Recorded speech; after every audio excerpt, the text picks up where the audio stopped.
Alright. Alright, here we go. Welcome back to Lenz's Comic Corner, Classic / Non-Classic. This is episode 3401, double shot number 3295. Got two trades here featuring two very beautiful women. One, of course, is a legacy character. Well, technically a legacy character. She's around the 1970s. The other one's kind of around Sonja.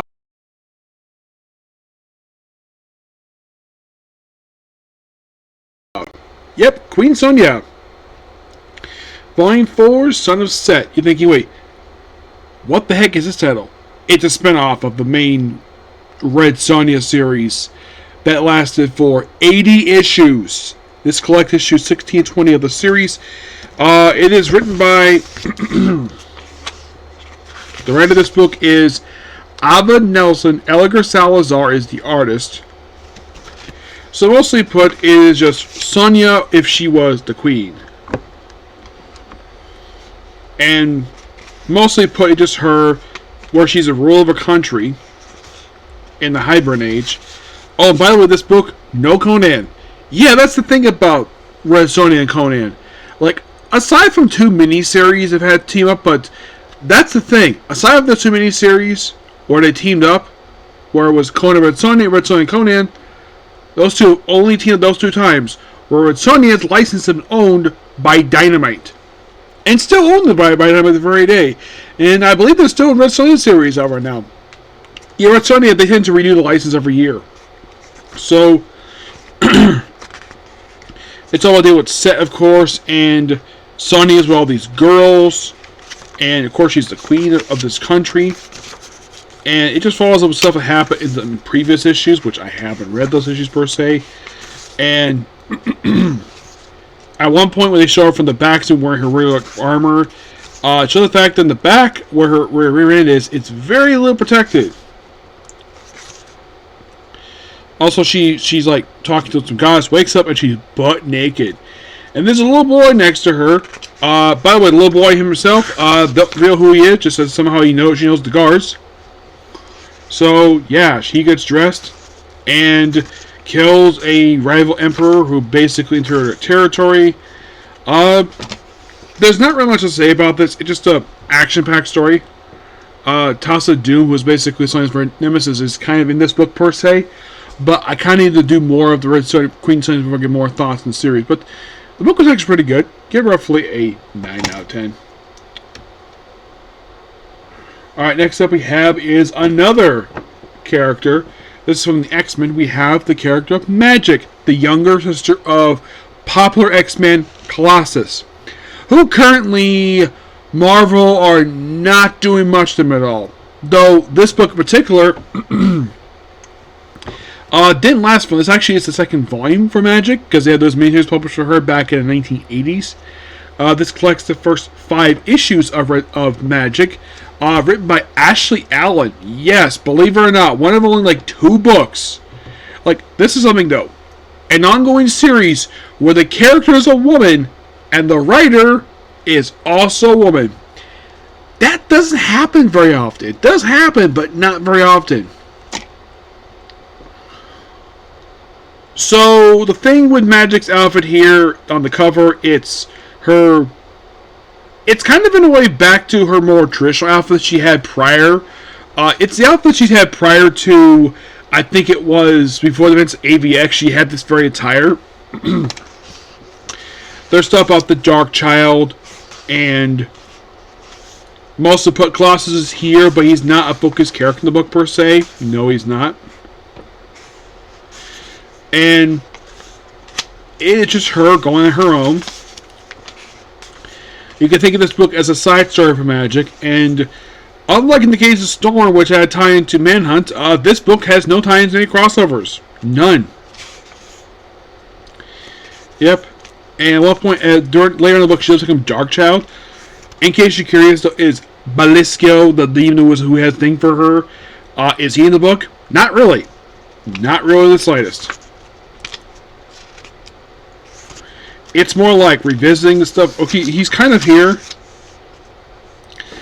But I think he's supposed to be dead. Yes.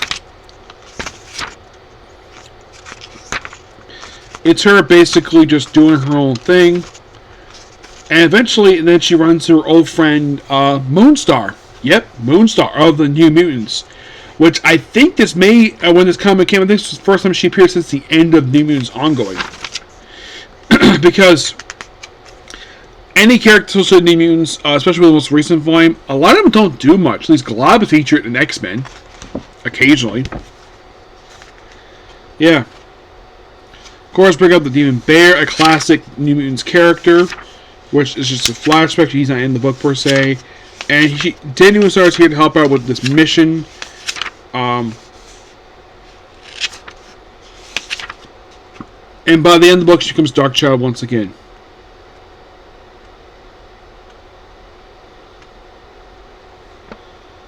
Well, kind of. She becomes briefly, and then she goes back normal. And next is called Goblin Queen. Yep, she's gonna take out Madeline Pryor next trade. Pretty good here. Give it roughly 8 out of 10. It's not bad of a title. Though of course she got put on hold because of the Age of Ultron ended, and now it's been relaunched as, get this. So Marvel is relaunching the title under the name of Magik and Colossus. And they're going around what Marvel was doing with Scarlet Witch, just doing anniversaries. My guess is, now the thing is, she, like Colossus, both made her debut in Giant Size X #1. Back in, I believe it was 1975. But Marvel didn't do anything with the character until the early 80s, where they decided to have Belisco kidnap her and sort of age up to be like this. And of course, she joined New Mutants at one point. Yeah, she was heavily a character in New Mutants when Chris Claremont ended the Cynthia Roller title. But by the time that Rob Liefeld came as the artist, she was already out of the book. At that point, because I think she was dead. Yeah, I think she was dead since the 80s. And then she was brought back in the 2000s. First, they hinted at this toward the end of the new X-Men title by, I think it was, whoever the writer was the book at the time. They hinted, and of course, they brought her back in the Inferno's miniseries, and she's back since then, where she's played a role in the X-books. Mostly put, she is, well, not doing a lot per se. She's not getting a lot of focus. Like, prior to this series coming out, I think like she's had like maybe like I don't think she even had a mini series prior to this one. She did have a couple mini series in the 80s. Like there was one, it was like Magik and Storm, and she had another mini series there too. But it just seems as though Illyana is not somebody for the X-Men cast that gets a lot of focus. She very rarely ever does. I mean, prior to this, what's the most vital thing she ever did for X-Men comics? Became part of Phoenix 5 in 2012. But you're probably thinking, did she play a role prior to that? Well, she was on the X-Men roster with Cyclops' team, and she is just there. And at one point, she claimed she lost a soul sword. She just got it back. But you could kind of say that this book is probably, well, and also the fact that at one point she invited the X-Men to stay in limbo because of the stuff related to Terrigen and Mist. But I kind of felt as though, like, despite the fact that the only writer who kind of did anything with this character, aside from me, the only writer I can think of that did anything with this character is maybe Brian Bendis and Karen Gillian. Bendis did something for her in his Uncanny X-Men title where, despite having Cyclops, Emma Frost, and Magneto's powers were broken, hers were not. Hers got stronger.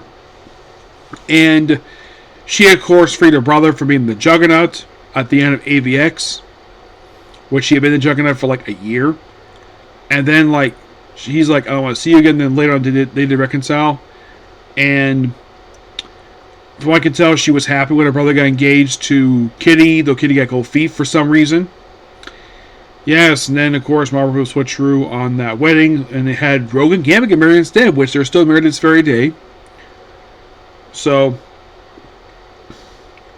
it is kind of interesting, though, the fact that they give her a solo book, even though she's featured quite prominently in the X-Men title by Jed MacKay. Storm I get, because basically she's not featured in the X-Men title right now. I think the only time she featured aside maybe her own solo book, I think is probably Avengers. Wolverine, of course, makes sense because, of course, it's Wolverine. Yep. You're probably thinking, okay, what about the other titles? Basically, Marvel Publishing, like X-Men and Kenny X-Men, makes sense. Those two titles are fine. Wolverine's fine because those are happening. Storm, I guess it's over her because she's still popular. Not as popular as Wolverine per se, but she is popular. But if you think about, like, okay, what about you think, okay, so because Wolverine is currently featured in 2 titles. He's featured in his own solo book and in Kenny X-Men, which makes sense given the fact that he has been having associated with Kenny X-Men since the 70s, so kind of makes sense for that part. Though there was a couple points he wasn't. One when Cullen Bunn wrote the title, and the other time when Ed Bronson wrote the book.